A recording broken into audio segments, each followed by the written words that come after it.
Allô, Martine. Bonjour, Lynn. Merci d'avoir dit oui, puis de m'aider à quelque part dans ce défi de 30 jours-là, de rencontrer des gens de cœur. Écoute, c'est un grand honneur, ça me fait plaisir, puis je te retourne l'appareil. Je pense que si tu nous reconnais, c'est parce que toi aussi, tu es une personne de cœur, Lynn. C'est pour ça que je t'ai demandé. On se reconnaît. C'est ça, tu dis toujours des belles choses. Caroline, je veux te dire une chose, c'est que si je le dis, c'est que je le ressens. Vraiment. Je te crois. Martine, j'aimerais ça que tu expliques aux gens qui sont en train d'écouter ou qui vont écouter la vidéo, parce qu'il va en avoir pas mal, j'aime mieux te le dire d'avance. Qui es-tu, puis où es-tu présentement? Qui je suis? Écoute, c'est une quête de chaque jour. Qui je suis? Je suis à la base une femme en perpétuelle recherche du meilleur d'elle-même. Je suis une maman d'une magnifique grande fille de 18 ans. Je suis une amie pour plusieurs. Je suis la grande sœur d'une famille de 5 enfants. Wow! Ouais, je suis une passionnée. Je suis une personne qui va s'intéresser aux gens qui ont de la lumière dans les yeux. Je pense que ça dresse quand même un topo un peu de qui je suis et où je suis en ce moment. Je suis dans la ville de Léon et je suis sur les chemins de Compostelle à l'heure où on se parle. C'est magnifique. Hein? Qu'est-ce qui t'a amené à... Je voulais qu'on en parle un peu de ça. Parce qu'il y a beaucoup de gens qui rêvent à le faire. Il y en a d'autres qui trouvent les gens chanceux de le faire. Est-ce que c'est une chance? Est-ce que c'est un rêve réalisé? Puis pourquoi, toi, ça t'a tenté d'aller là? C'est une super belle question. La première fois où est-ce que j'ai entendu parler de Compostelle dans ma vie, ça doit faire à peu près 12 ans. J'avais une amie qui m'a présenté un petit film de certaines personnes dans sa famille qui ont fait Compostelle avec un âne. Et puis, ça m'avait touchée, ça m'avait marqué. Je ne connaissais pas ce principe-là du tout du chemin de Compostelle. Et puis, c'est rentré comme une petite graine qu'on sème quelque part. J'avais trouvé ça très intéressant. Puis après coup, on a Marcel Leboeuf, qui est quand même assez connu chez nous au Québec, qui a fait des conférences, qui a fait plusieurs entrevues, puis qui nous parle souvent du chemin de Compostelle. Puis ça avait vraiment réveillé ma curiosité. J'avais commencé à regarder un peu c'était quoi. Puis quand j'ai eu 30 ans, je me suis donné comme projet de vie, je me suis donné jusqu'à mes 40 ans pour partir sur le chemin de Compostelle. OK. Wow. Et je me suis dit, mais je me suis dit, je me donne le temps qu'il faut, ça se présentera au bon moment, je ne sais pas quand, je ne sais pas comment. Et j'ai toujours eu le désir de faire Compostelle. Dans ma tête, à moi, ça se faisait seulement en été. Dans ma tête, je ne sais pas pourquoi, mais c'était de mai à août, septembre. C'était là où est-ce que les chemins étaient les plus beaux. Bon. Et puis moi, je déteste avoir froid. Hein. Je viens du Québec, là. Okay. Mais je suis frileuse. Donc, c'était clair qu'il fallait que je fasse ça en été. Puis, puis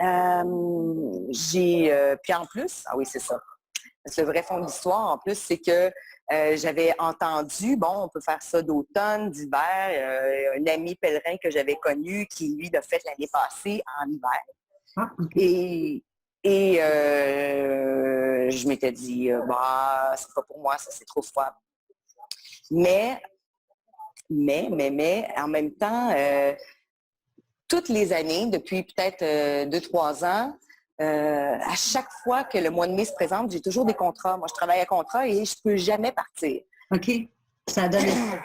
Ça donnait jamais. C'était pas possible. Puis, c'était illogique au niveau autant budget que temps, finalement. Bon, je me perds un peu. Là, il faut que je t'avoue une chose, c'est que je suis dans une auberge de pèlerins. J'ai plein de monde qui passe alentour de moi. Je suis hyper distraite et ça me déconcentre énormément. Donc, vous allez m'excuser. Je vais me recentrer. Je vais prendre une petite gorgée d'eau. Tu fais très bien ça. c'est quand même un petit peu intimidant tout ça. Là, ils doivent se... Non, je pense qu'ils se disent, mais quelle langue elle parle, elle? On connaît pas ça ici. Ça a l'avantage, j'ai aucune idée de ce que je suis en train de raconter. Ah, OK. Je reviens. Oui. Donc, c'est ça. Fait que c'était jamais possible pour moi de partir dans le mois de mai ou juin, juillet.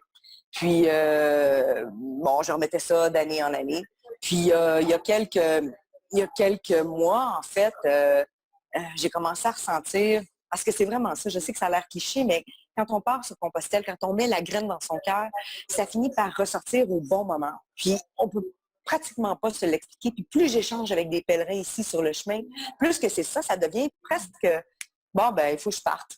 Puis, c'est comme vital, c'est comme c'est une pulsion, il faut y aller. Oui, c'est exactement ça. Puis, bon, j'ai commencé à entendre ce chemin-là qui m'appelait tranquillement. Puis, je me disais, mais c'est illogique. Moi, j'ai toujours pensé partir au mois de mai. Puis, en même temps, je me disais, bon, ben écoute, donc, si j'y vais cet automne, au mois de septembre ou octobre, j'irai peut-être juste 2 semaines, le temps de la belle saison et tout. Et puis, budgétairement, c'est ça, c'était pas viable comme projet. Puis finalement, à un moment donné, je me suis posée, puis j'ai dit, bon, vous pouvez l'appeler comme vous voulez, mais moi, j'ai appelé ça en rouge use, parce que là, on dirait que je ressens le message qu'il faut que je parte. Mais c'est illogique, là. J'ai pas le budget pour. Qu'est-ce qu'il faut que je fasse? Est-ce qu'il faut vraiment que je parte? Et puis, pas loin de... Ben, en fait, c'était vraiment purement 24 heures après. J'ai reçu un montant d'argent qui me permettait de partir pour payer mon billet d'avion et mon équipement dont j'avais besoin. Donc là, c'est devenu vraiment très clair que, bon, OK, je pense que j'y vais et puis c'est tout. Et bon, là, ça fait pas loin de ça, va faire 2 mois presque que je suis... Déjà, oui. Bientôt, bientôt, je ne sais plus quelle date on est. Mais oui, ça s'en vient. Quelque part au mois de novembre. Bon, ben, je suis partie sur les chemins le 23 septembre. Fait que oui, ça va faire bientôt 2 mois, 1 mois et demi, disons. Wow! Et jusqu'à date, qu'est-ce que tu sens que ça t'a apporté? As-tu une différence de Martine avant, Martine maintenant? Oui, au niveau... Ben, en fait, quand je suis partie, je n'avais pas une quête précise d'aller chercher quelque chose ou peut-être même de transmettre quelque chose. Je me suis vraiment laissée porter par on verra ce que ça va m'apporter ou qu'est-ce que moi je vais transmettre ou apporter. Je dirais que ça a renforcé ma confiance en moi, première des choses, de pouvoir partir, oui, quand même, de pouvoir partir avec mon petit sac à dos à l'aventure, ne sachant pas où est-ce que je vais me déposer le soir, ne sachant pas ce que je vais manger, avec qui je vais manger. C'est toujours de l'inclus, ça, là, sur la route. Ah oui, vraiment, vraiment. C'est une espèce d'acceptation de on ne sait pas ce qu'il y a en avant. Et on fait confiance. On fait confiance du mieux qu'on peut et je ne t'avoue pas que c'est une quête facile. Il y a des moments d'inquiétude où est-ce que tu te dis « Ah, mais merde, tous les magasins sont fermés, est-ce que je vais manger ce soir? » Ah oui? Oui, on finit toujours par manger. Oui? OK. Ouais. C'est bon à savoir, mais c'est vrai que ça doit être inquiétant. Moi, j'ai lu des livres, j'ai regardé des films, puis tu sais, des fois, la nuit tombe, puis tu n'es pas encore rendu, puis ça arrive, ça aussi, c'est dans la réalité. Ben, jusqu'à présent, moi, je ne l'ai pas vécu personnellement, mais j'ai des amis pèlerins qui, oui, l'ont vécu. De penser arriver dans un village où est-ce qu'ils croyaient qu'il y aurait de la place dans l'auberge. Puis finalement, non, il n'y avait pas de place dans cette auberge-là et qu'ils devaient marcher un 5 km supplémentaire. Puis d'arriver, puis que finalement, 5 km supplémentaires, ben, l'auberge est fermée. Il y a eu un décès ou il y a eu quelque chose qui s'est passé, puis c'est fermé. Donc, tu dois encore marcher puis d'arriver à la tombée de la nuit. J'ai pas vécu ça ensemble. J'ai pas vécu ça encore, au lapsus. Mais je pense qu'en quelque part, chaque chose qu'on vit sur le chemin est un peu... c'est propre à notre propre quête. On va vivre exactement ce qu'on a besoin de vivre. Puis... Ça s'adapte. On s'adapte, on en apprend sur soi. Puis mais le chemin s'adapte à vous autres aussi, j'ai l'impression. Hein? Oui.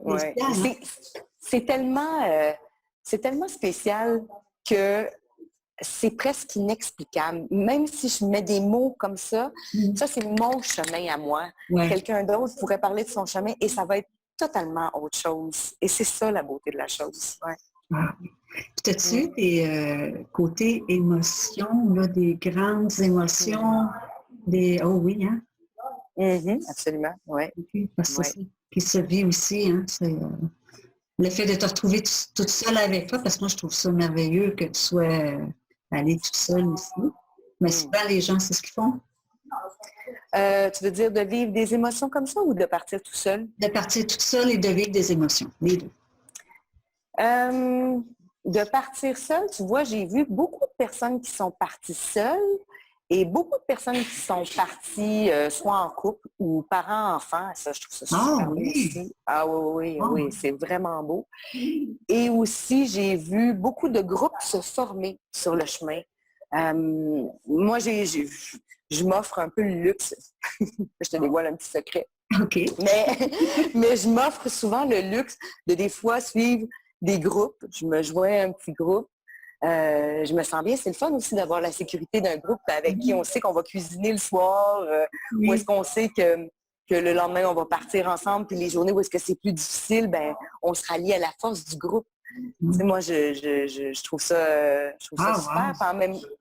oui, c'est très puissant. Hein? C'est très beau de pouvoir...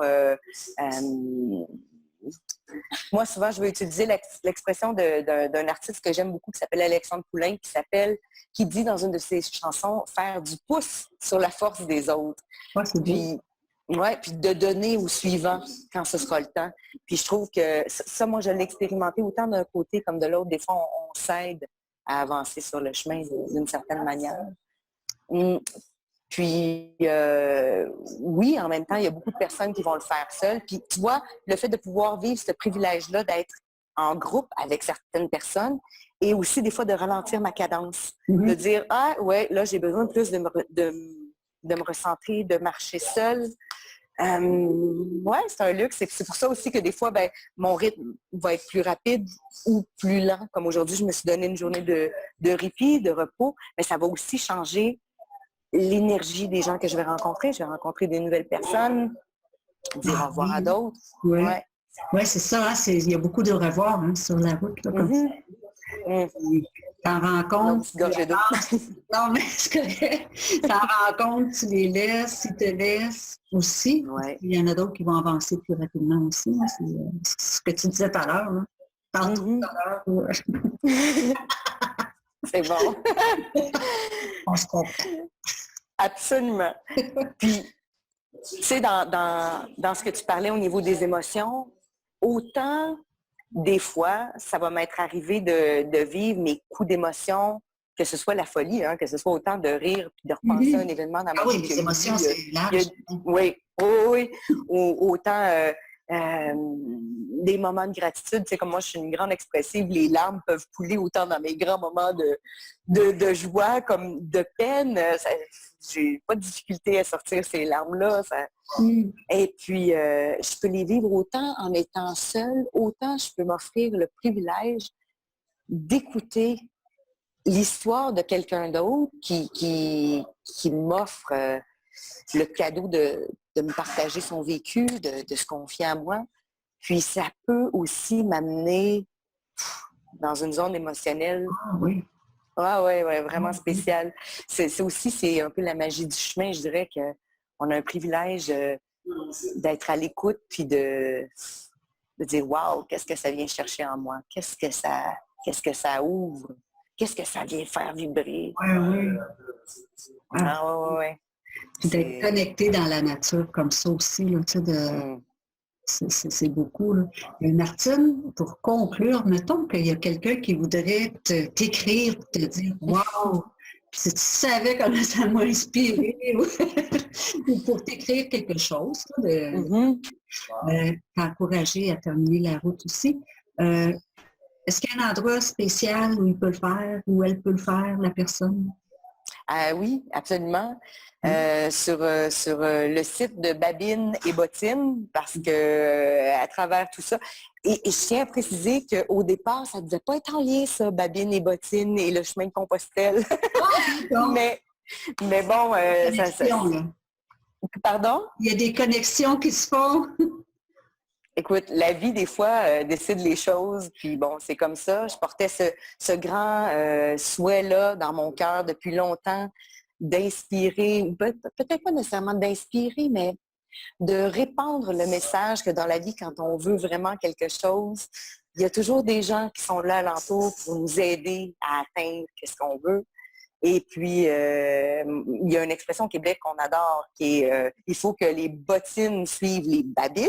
Mhm. Puis, sur le site Internet de Facebook, non, c'est pas le site Internet, blablabla. La page Facebook. Oui, pour l'instant, c'est une page Facebook qui s'appelle Babine et Bottine. C'est un peu ce que je suis en train de répandre comme message. Puis, éventuellement, on verra. Mais pour l'instant, si vous voulez communiquer avec moi, ben oui. Puis les encouragements sont bienvenus parce que c'est pas terminé, le chemin de Non. Compostelle. Puis tantôt, tu parlais que tu voulais aller à Paris aussi, puis tout ça. Je te souhaite que ça se réalise, puis dans les conditions les plus agréables pour toi. Avec la lavande, autant que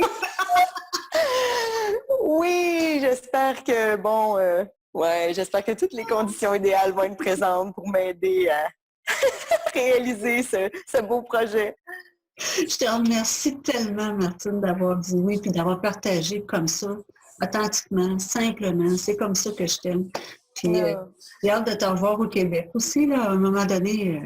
On se prendra un café quelque part. Puis, on se fera un beau gros câlin. Là. Oui. Certain, ça va me faire grandement plaisir. À la prochaine.